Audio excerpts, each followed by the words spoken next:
అలా మాట్లాడకు రామ్, ప్లీజ్. ఇంకెప్పుడు అలా చేయను రామ్. నీకు నచ్చినట్టే ఉంటాను, నీకు ఇష్టం వచ్చినట్టే ఉంటాను రామ్. నువ్వేం చెప్తే అది చేస్తాను. ప్లీజ్, నా ప్రేమ నిజమని నిరూపించుకుంటాను. Please give me one last chance Ram. నిజంగానే నీది నిజమైన ప్రేమ నిరూపించుకుంటావా? నిరూపించుకుంటాను రామ్. అయితే నా కంటికి కనిపించకుండా దూరంగా వెళ్ళిపో, అప్పుడు నమ్ముతాను నీది నిజమైన ప్రేమ.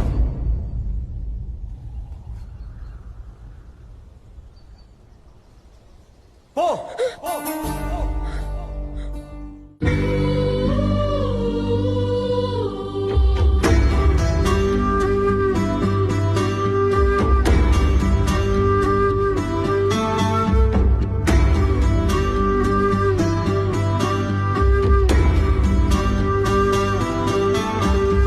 ప్రేమంటే ఇంతేనా, ఎదలోని వ్యథలేనా, ఎడబాటై మిగిలేనా, కన్నీరై కురిసేనా, ఎదుటలేవని కలలో రావని కలత వరదై